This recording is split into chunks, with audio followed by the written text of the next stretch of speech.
Well, maybe you're decluttering your closet or your house and you have things that you would like to sell. Well, how do you do that safely if you're selling online? Thankfully, Susan Bolin of the Better Business Bureau has some important tips. Good morning. Good morning.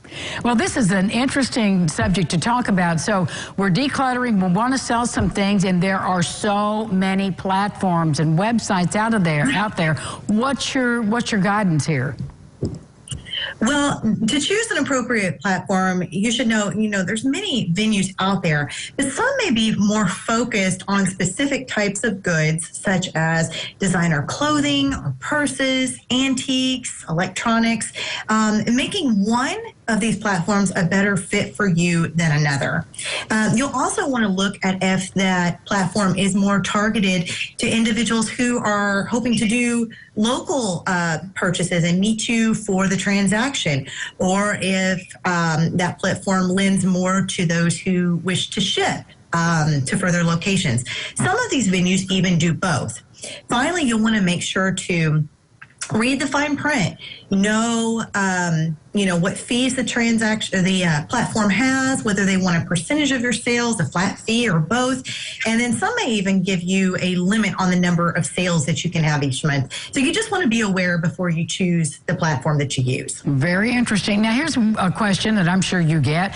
So I have this piece of furniture or item of clothing, and I'm completely convinced it's worth X number of dollars, and sometimes we find out that's not the case. How do we find out the worth of our items? Right. Well, Consumer Reports suggest that you search for similar items on the platform or site that you're planning to use. Here you can kind of look at, if it's an auction type site, you can look at what the beginning bid was listed as, and we really want to pay attention to what the completed sales total was. So, you may have it listed at one amount, but what did it actually go for?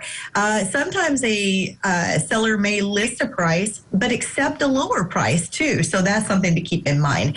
For higher value items like jewelry or art, you may even want to contact an appraiser, which can help you make a good determination on that price, and then also give you a better feel of whether you might need insurance involved.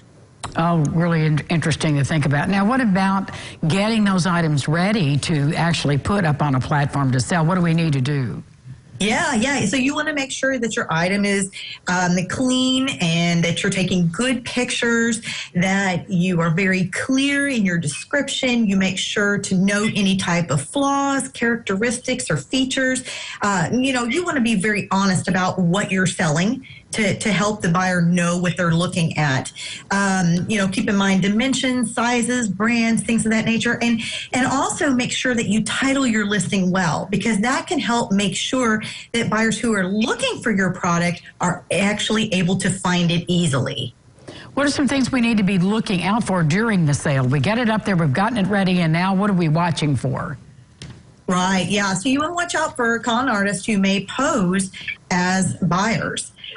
They may overpay for an item, and then there may be an explanation there and there may not. They may say it was an accident, but if they ask you for a refund and you provide it to them, you may then find out that initial payment was a fake, and you don't want that to happen.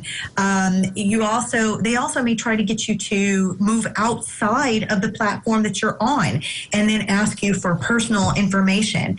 These are all red flags of potential fraud, so you want to be very careful there. And then if you're doing a local transaction, make sure to pick a location where you feel safe. Right. And maybe even bring somebody with you. Obviously, in most cases, you don't know the person, so it may be helpful to bring someone with you, or at least make sure a family member or friend knows where you are during that time frame. Thank you so much, Susan. All this and more on BBB.org. Thanks for being with us. Thank you. And we'll have more lifestyles right after this. Please stay with us.